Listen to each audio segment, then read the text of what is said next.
So I kind of got sick and tired of being sick and tired. And what I was doing was working. I think so many people try to like white knuckle their way through things. And my question to them is, are you grinding or are you grooving? If you're feeling like it's just so uphill or you're in sand or you're just treading through water, you can't sprint, you can't run, you can't go downhill. Um, there's strategies out there. There's mentors, there's people with less intelligence than us who are killing all of us. And they've been there before. So when the student is ready, the teacher Mm. appears.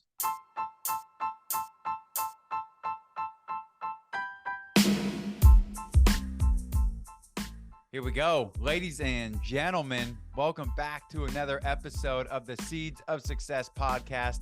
It's your host, Collin Walters, and today we're doing something a little off the cuff. We are going no pre-recorded intro because we got my man, Collin Henderson, coming to you live from Nashville. And Collin, it's a pleasure to have you on the show. We got a 7-time author, 2-time journal writer, author, previous national sales plenty record holder. We got previous D1 two-sport athlete, Washington State Cougs. Let's go. Master Your Mindset CEO, founder, podcast host. The list goes on. Works with Nike, Amazon, Salesforce, Zillow, you name it. He's probably done it. And most of all, he's got father of 5, which I think is arguably most impressive and most important. So Collin Henderson, welcome to the show, man. It is a pleasure to have you on. Collin, love to talk to a fellow Collin who loves personal development, loves growth, podcast host, Sales Extraordinaire. Congrats on fiance, and Thank you. You're doing big things, man. It's been fun to watch you grow. I appreciate that. It's been a long time coming since 3 years ago when we first connected at a Success Lab. So I appreciate, I was just telling you this, but you're a huge inspiration for the podcast. On my run this morning, I went back and listened to episode 2 and episode 3 of the Seeds of Success podcast, and it derived from the Success Lab work that we did, starting out with the HA method, the words that we speak, thoughts become things. So I appreciate you and just thanks for coming on, man. So yeah. Maybe if you want to go ahead and see, just give the audience quick background, who you are, where you came from, where you're at now. I think that'd be great for the audience to hear from you. Yeah.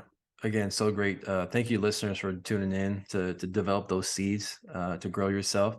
Yeah, but Collin Henderson, born and raised in Puyallup, Washington, longest state that starts and ends with a P, just south of Seattle. Went to Washington State University, go Cougs. Go Cougs. Loved sports. I just was pretty athletic as a kid, loved it. Did graduate school at WSU. And then I was in sales after graduate school. So really the primary customer was doctors, physician groups, hospitals.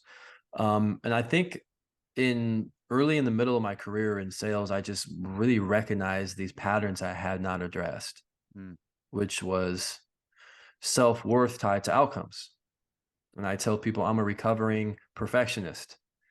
And I've done a lot of internal work learning things like people pleasing and codependency and imposter syndrome. And my coping mechanism to heal the pain, the hurt, and the sadness was to just grind harder, to work more hours and to get more reps and to be perfect.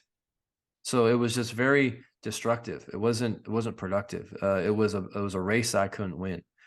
And then lucky enough, I had the awareness where it was pretty low, where I just was not healthy, wasn't sleeping, stressed out, anxious. My anxiety got so bad. I used to stutter for a while. Kind of had a moment as a kid in 6th grade. I changed schools. I got stuck on a word, and that was when my kind of anxiety started to really emerge. And I would tell myself, I'm not a good public speaker, or if I didn't feel comfortable, I just had a hard time talking clearly.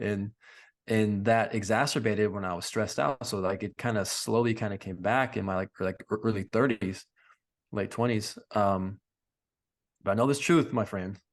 Asking for help is a sign of strength. You may have heard that before, but it is really true. So I think what I want to reframe people who think they're tough, well, I'm just going to suck it up and I'm not going to talk about it. I'm just going to not get emotional. I'm just going to just be logical. I'm just going to just put my head down and keep grinding. Like you're going to eventually explode. It's going to eventually consume you. So just people who are super strong, self-actualized, they know how to get vulnerable. Getting vulnerable is the most heroic thing you can do, because you feel the fear, you feel uncertainty, you feel the self-doubt, you feel awkward, you feel weird, but you verbalize and seek support. Like that to me is like, those are strong people who are able to do that. So did some therapy, did speech therapy. I started doing Toastmasters, Mm-hmm. a club where I gave speeches every week. Did that for 3 years. But then when I changed companies, like I sought out this like sales coach who I heard was like very successful. And I was just tapping into his secrets, and he's like, man, it's all about the mind. I was like, what are you talking about? Like, yeah, like all this success I've had and influence and making money and growing your business. There's all these business books. Like, that's a waste of time. Here's a list of 30 books on the power of thought, the power of language, when you visualize what happens, the power of belief, how to like to manifest, how to, he's a person of faith, how to like have faith and believe. Do you need to see before you believe, or do you believe before you see? Let's go.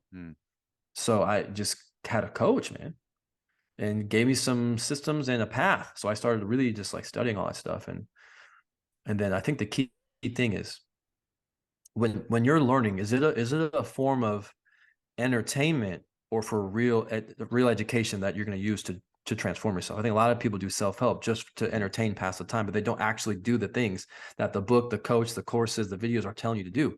It fills their time, and that's a good idea, but they don't do it.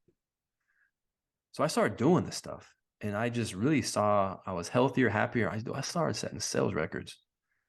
So I started blogging about the stuff I was learning, and I started writing books, started speaking, consulting, and it got to a point where I just couldn't do both jobs, my speaking, book writing, consulting, and selling catheters, being, national sales trainer.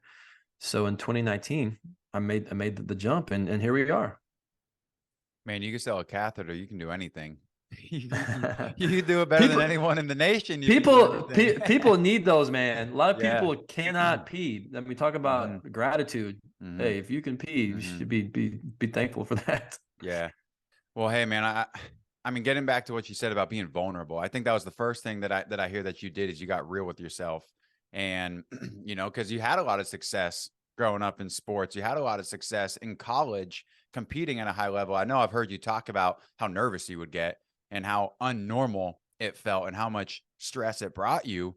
Right. And so then it sounds like you got into your career, you got into sales, and then those same issues started presenting themselves, right? And so what was the first thing that you actually did? I know you mentioned getting a coach. Like, what was there something, was there a point where you said enough is enough, or was there a point where you just had to do something, or what did you actually do? And what was some of that like first realization that you were starting to have? A really powerful thought is this: when the student is ready, the teacher appears. So I kind of got sick and tired of being sick and tired. Yeah, I feel that. And what I was doing was working. I think so many people try to like white knuckle their way through things. And my question to them is, are you grinding or are you grooving? If you're feeling like it's just so uphill, or you're insane, or you're just treading through water, you can't sprint, you can't run, you can't go downhill. There's strategies out there. There's mentors. There's people with less intelligence than us who are killing all of us, and they've been there before. So it's this truth: success leaves clues. I think I just started like I got to start to uncover different ways to like cope through this. So I went to therapy for like a few sessions, and it was interesting thinking back to some of my like childhood stuff, but like I responded better to coaching, and maybe that's like the athlete in me. So I just was super humble and having a lot of humility, and it's like, teach me. How many people just think they like know everything, or they're not open to learn? The mind's like a parachute, only works if it's open. And if you know everything, you can't learn anything. So I think I just had this like desire to feel better, to not be stressed out, anxious. Like I was so bad, I couldn't barely talk on the phone. I couldn't call an account on the phone and like have a conversation. I had so much anxiety, and so I'm supposed to sell stuff for a living. So I just knew like I'm like at like 25-30% of my gifting and my skills. And I just got so, I'm willing to do anything. So I knew the company that I was currently at, like the environment wasn't the right fit for me. Like we used to have like verbal tests over the phone that would create so much anxiety, and it like hurt my confidence. So I got out of that. So I got out of that environment. So maybe the first thing for you to look at, if you're stuck in a rut, like look at your environment. Are you in a position to optimize your strengths, to optimize your skills? That is an environment that you're into, that you research, you talk about, you think about. So the best thing I did, man, I moved careers or companies to like a role that fit to my strengths. And then when I was in there, I was asking everybody for their advice or feedback or insights or wins or best practices. And I latched onto a coach, a mentor that I respected. And I was like, dude, I'm gonna call you every week. Boom.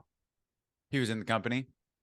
Yeah, he's with the company. So and then also when I was there, it was my first national sales meeting. So I got hired in April, and this was in like early June, and we're in Georgia, and I'm like, who's the top rep in the country? Mm-hmm. They're like, Rosie, she's out of Boston. I was like, where's she at?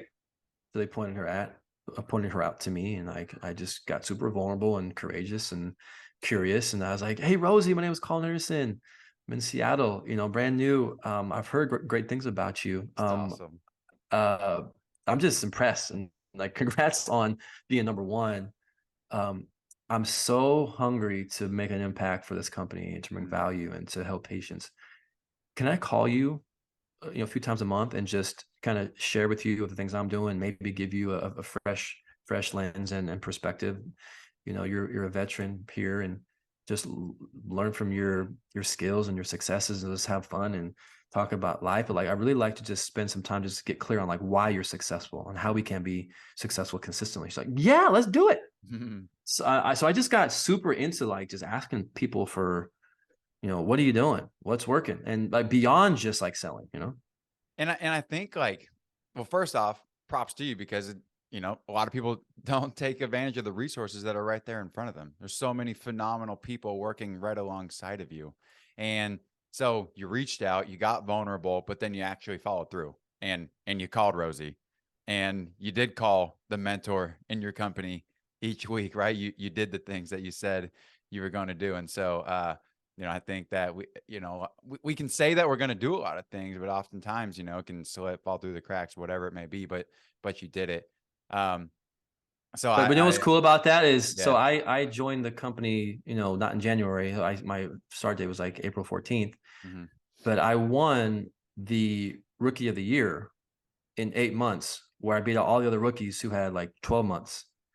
And there was some, controversy, but like I blew away the competition in like market share and growth. So like there's nothing they could say, but I really could credit that to like no one was looking under every rock Mm-hmm. or seeking every resource or learning every skill or doing whatever it took, and it felt so good to see that success, but do it in the way where I felt like I was grooving. I wasn't grinding. Mm-hmm. Like, it didn't feel like work because I was just so having so much fun exploring my skills, growing my skills. But so let me just teach the listeners this truth. There are three things you can train as performers: your body, your craft, and your mind. I would say selling is a high performance sport. Would you agree? I mean, it's high I performance. I mean, would you got to 100% perform, agree. you got to deliver. There's travel, there's in and out, you're on your feet, you're doing all kinds of stuff. So you really should be doing some stuff with your body. You should be hydrating, fueling properly, rest and recovery, exercising. Like that's critical for your mind to think critically, to be creative, to have energy. But most business people spend all their time in that second bucket, their craft, which means they're studying their product, they're studying the marketplace, they're studying um, all this stuff like the competition, um, but they're not touching that third bucket. So people spend most of their life studying other people. They don't study themselves, and they don't have systems to create clarity and confidence and self-awareness and self-compassion and empathy and drive and systems and habits and patterns of excellence. And there's so many free resources today being ignorant is a choice. So I would just invite people from my experience, everything changed when I started developing that third bucket, like training my mindset.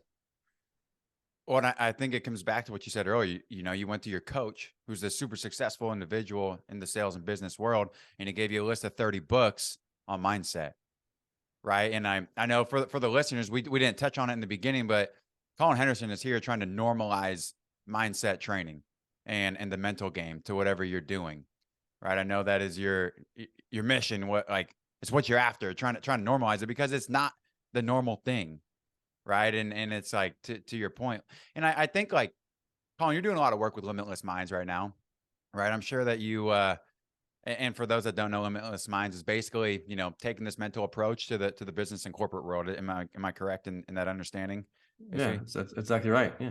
yeah. So like, what are you doing with individuals from the mindset game when you're talking to the Zillows, to the Amazons, to the Nikes? Like, what are you training people to do that they can start implementing today? Like, how could we take actionable steps today here, see, Yeah. for that third bucket? Well, what we're seeing, learning from the sports world, most professional organizations, most Olympic teams have what's called a mental skills coach. Mhm.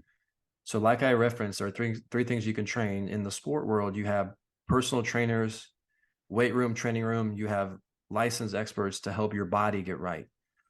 In the sports world, you have skills trainers, like think basketball, like shooting better, dribbling, baseball, hitting, fielding, pitching, Yeah. volleyball, bump set, spike, track, form. Like you have those coaches. But how many times have you seen athletes like train physically, but they can't put together in the game, the competition? So there's like a mental block where they're not Mhm. able to execute when it matters most. So there are mental skills coaches to help them align their training, their taking their practice reps into the game and managing pressure, adversity, challenge, change, and success. Like how do you cognitively get into the right headspace where you're clear, you're calm, you're focused, you're resilient, you have poise. A skills coach doesn't really teach that. Mm. A strength coach doesn't really teach that. So in the business world, you have a sales trainer, you have a manager that teaches you all about your product, but does not give you the cognitive awareness and systems, tools, evidence based to help quiet the noise, to be more in the moment, to have just exude this humble confidence, to maximize energy. So I'm trying to take these same concepts from the sport world to the business world, and these are transferable skills. Doesn't matter if you're 6, if you're 16, or if you're 60. These concepts, there's no age. It doesn't matter what sphere, if you're a dancer, if you're in drama, if you're a stay-at-home mom, these cognitive and mental emotional skills apply to everything. So it's just giving people what I call ASA, awareness, systems, and application. So everything starts with awareness. You know how many people are walking around with these default patterns they're not even aware of? I had no idea this stuff was even around. Like Mhm. self-talk, what is that? Mhm. Oh, wait, hold up. Wait, 4 out of 5 human thoughts are negative and 9 out of 10 are reoccurring. So I'm in this like shame and like fear cycle, and it's like sabotaging, how I show up, how I present, how I perform, how I deal with adversity. Well, I can take ownership. Oh, we have the power of free will. I can hold every thought captive and redirect, um, when I visualize, most people visualize fear. They're spending all their time before the meeting, before the call, the night before. They're thinking about all the bad stuff. You're dress rehearsing failure. That's what you're doing.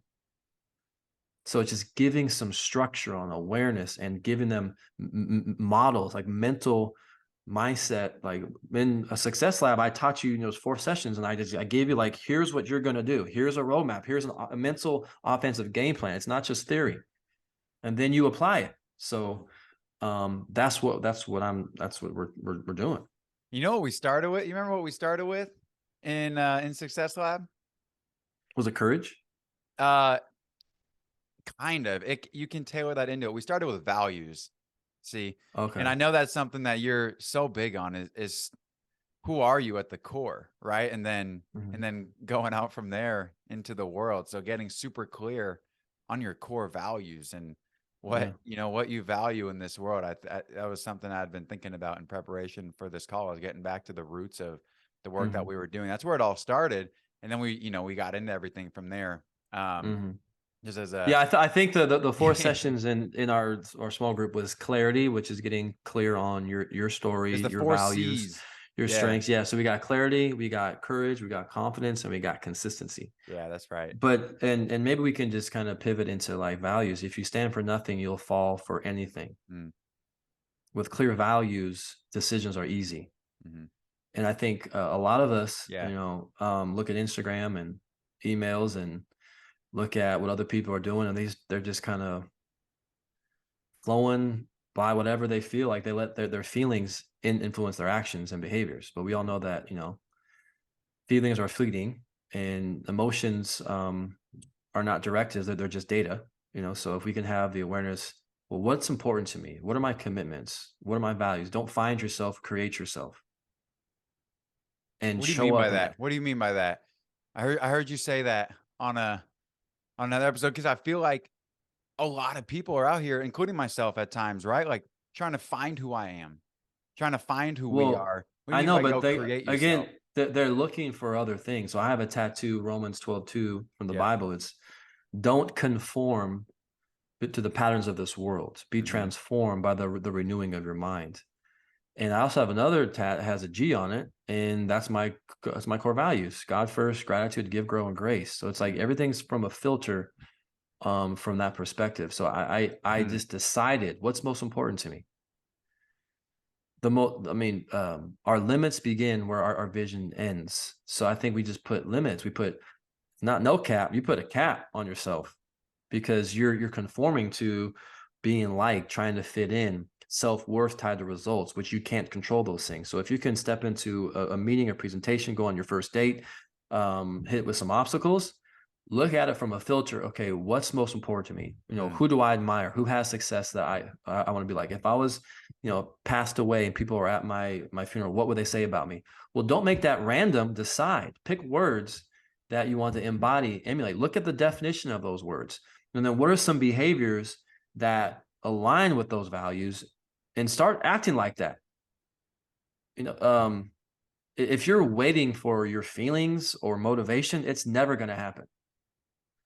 So we have to act different how we feel. Ben Newman says standards over feelings. Could be say values over feelings, Hmm. and just operate with that intention. Wake up each day with that intention. Okay, how am I going to show up today? Like decide, and then do it. I think to your point, behavior precedes success. Yeah, All right, let's go. I have trained you well, my young Padawan. Yes. Behaviors precede success. No one lands on top of the mountain. So these values will influence your actions, Hmm. because everything flows from that funnel. What you say yes to, what you say no to, how you show up, what you commit to do. Like it's all in alignment with your values. But most people don't do the exercise. If every single Fortune 500 company does exercise, mission, values, purpose, slogan, every human should have a mission. Why you get out of bed? What's your vision? What is your pull? Your vision is your pull, but your purpose is your push. Why are you going after that? But what are the values, the behaviors that are going to guide those actions? Hmm. And I think that it helps you make decisions, to your point, right? When Yeah, you know it's you're it's it's it's your filter. I mean, Mhm. it's so like I said, with clear values, Mhm. decisions are easy because you're making decisions on principle, on honor, on this like code. So this is what we do. This is what we don't do. It's really that simple, because I've decided this is how I want to show up. This is what's most important. And I'm not going to conform to the patterns of this world. I'm not going to conform when someone wants to do something that is like lying, cheating, not the right thing, not valuing how other people feel or showing up to the world of service. So it just helps. But so here's my other truth about this: a lack of confidence and a lack of motivation is a lack of clarity. Values gives you like this clarity, and it simplifies everything. The best focus on less, not more. Mhm. So if you can just shrink the words and the concepts and just eliminate the noise, starve your distractions, feed your focus, and focus on the values. But what are the behaviors that support that value? For somebody unclear on their values, what can we do? And I bring this up because I feel like oftentimes in life, like we can think, I know I need to identify what my mission is. I know I need to identify what my core values are. I have one or two of them lined out, and it's super important in that moment. And then the next email comes through, and then the kids walk through the door, and then, fiance and I are on the move somewhere, and we haven't sat down to do the work. Right. And I know that in Success Lab, we had assignments, right? We had show up with our value triangle to the next course, right? How can we as individuals actually just give ourselves the time to walk through these things? And because they, arguably to the conversation that we're having can be the most important thing that we do in order to get clear on where we're going Well, I in think life. if you're getting married here, you as a Yeah. married couple, family should sit down and talk about what do we value in our marriage, Mm-hmm. and let's pick some words, and then what are the behaviors that would support that? Maybe it's honesty. Mm. Maybe we are going to communicate. Well, how often are we going to communicate? Who initiates it? Do we set it aside? Like, so you would start with what's most important, and then from there break it down. So a simple exercise I want everyone to kind of think about is to create your truth triangle. Mm-hmm. So draw a triangle, and on the inside of the triangle, I want you to pick 3 words on what you're going to evaluate how you show up. I think so many people get anxious, stressed out, self-worth tied to results because they're measuring the wrong things. You can't control results. You can't control what people think, but you can control your truths.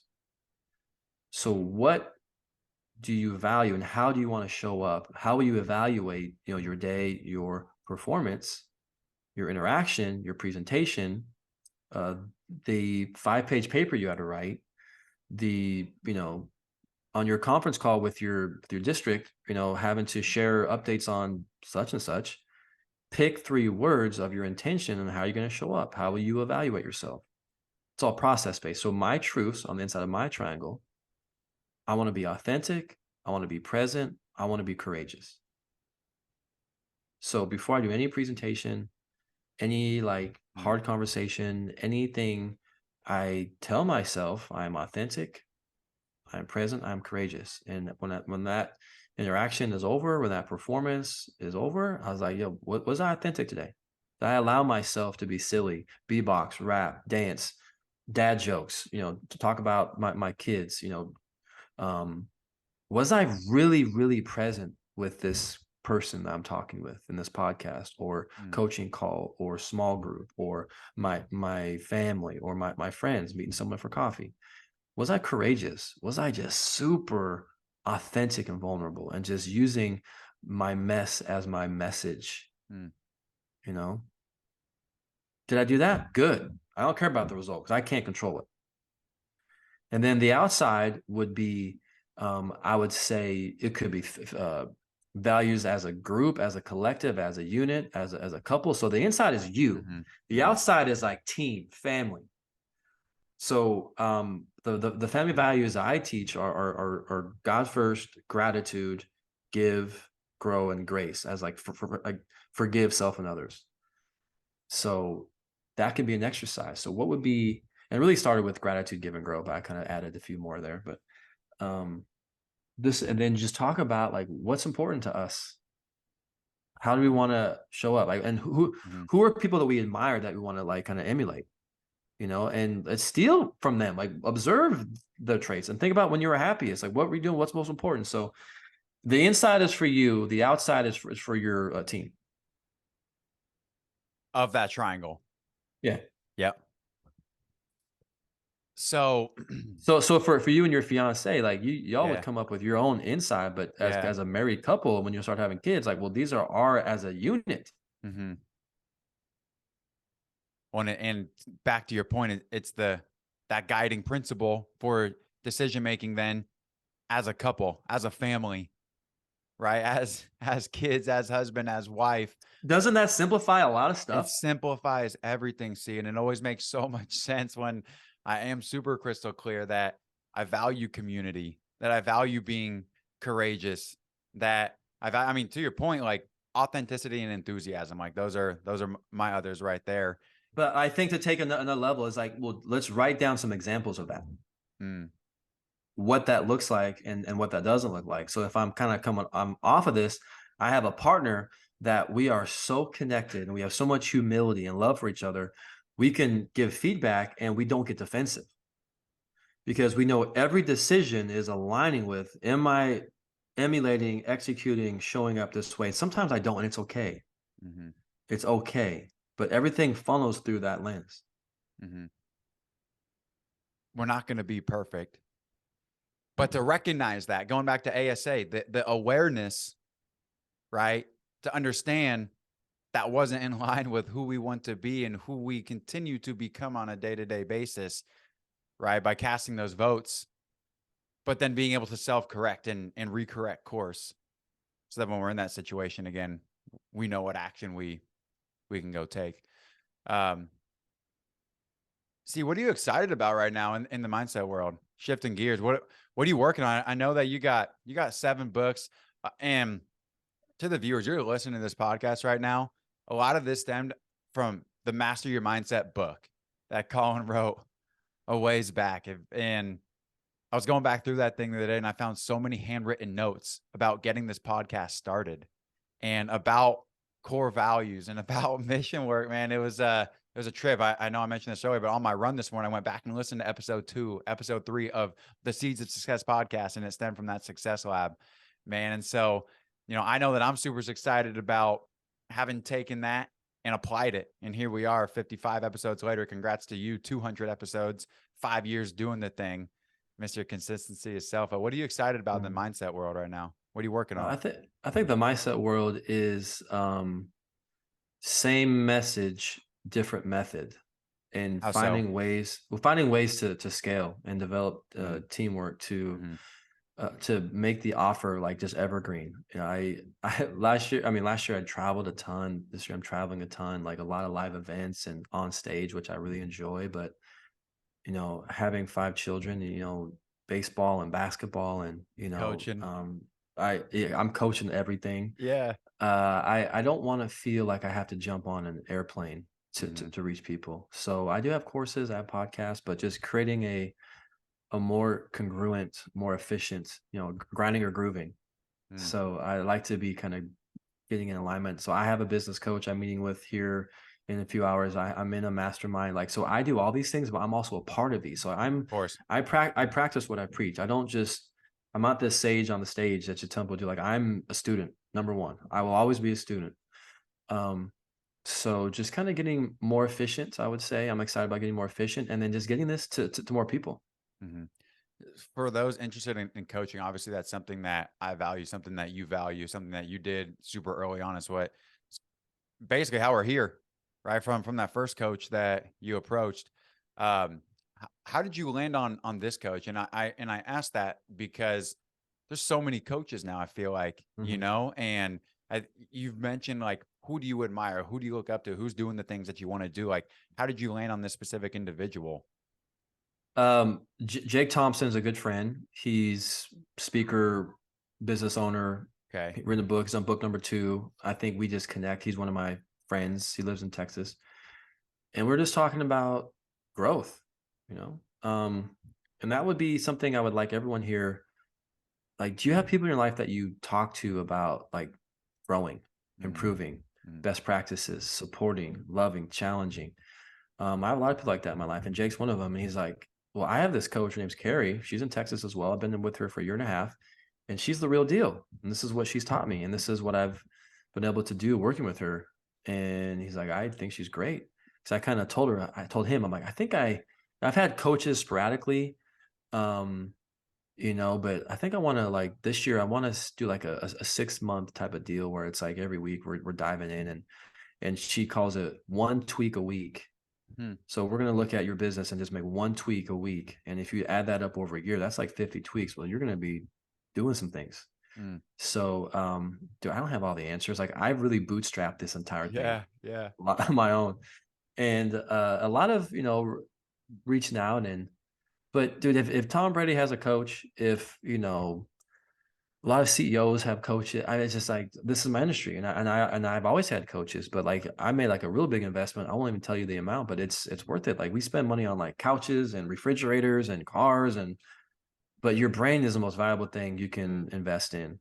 And you spend all this money on going to StockX and buying Jordans for like $400, but you won't spend some time on having a professional who's been there, done that can teach you stuff.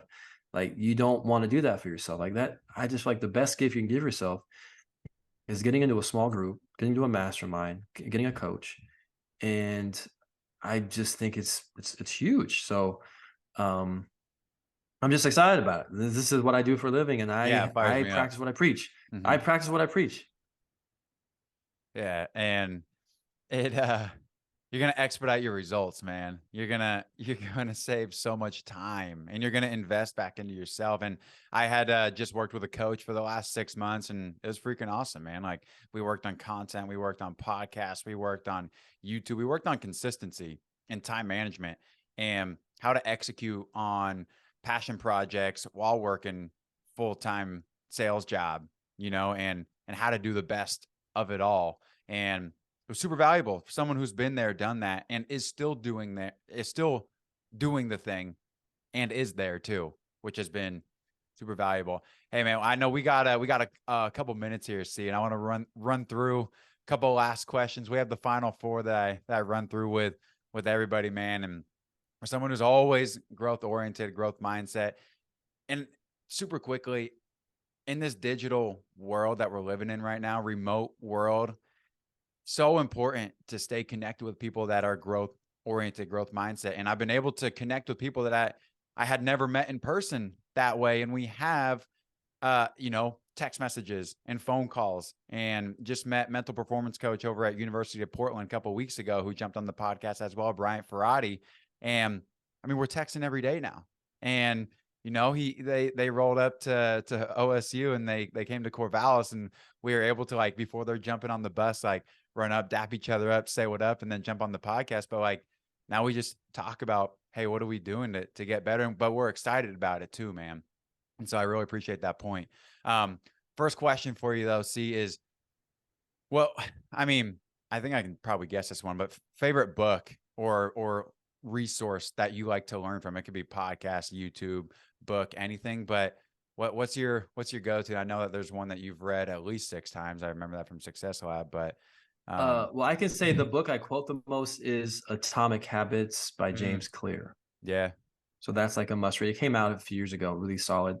The podcast I've been listening to recently, I have a lot of them, but most recent one I listened to is Impact Theory okay, by Tom Tom, Bilyeu. He's from yep, Tacoma. Sorry, 2 by 3. Quest Bar. Yeah, I think he's in California now. I love Lewis Howes. He's got great guests. He asks really good questions. And Mm, I love how Lewis Howes asks the questions and shuts up and lets his guests talk. mm, Some podcast hosts, it's a platform for them to talk instead of learn from their guests. So I think Lewis does a great job of that. And YouTube, I want everybody to look up one of my best friends and co-presenters a lot of time. Her name is Hannah Pryor. She's just done 2 TEDx talks in a matter of like 3 months.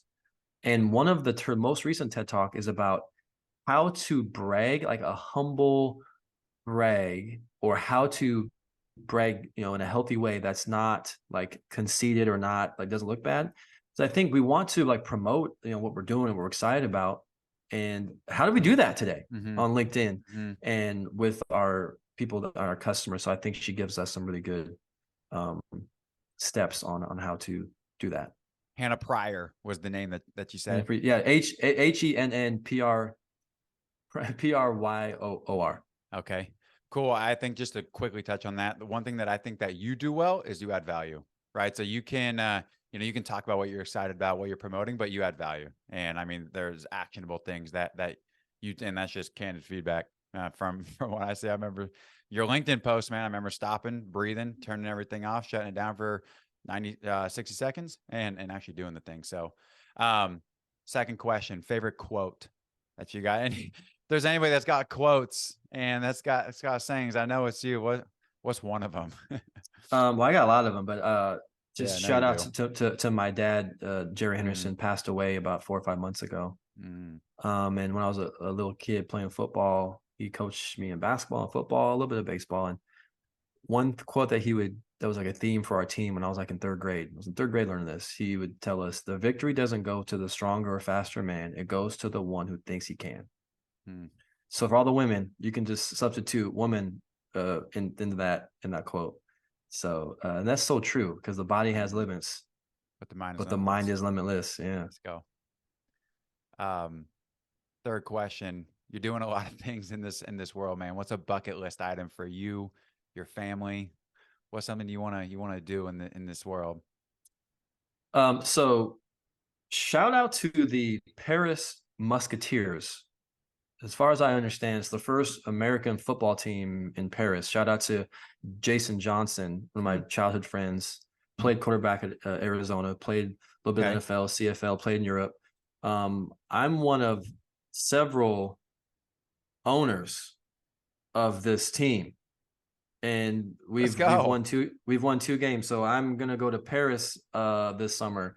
So I'm actually executing a bucket list thing is to be a part of a professional global team, Mm, not just a small ownership, but like a mental performance coach going to Paris, part of the team, part of the family, and the mission is really um, to disrupt and be a model of good in the world of football and sport. Like we want to like just evolve how teams coach, connect, grow from rest recovery to service to bringing value to fans. So I am so pumped for that.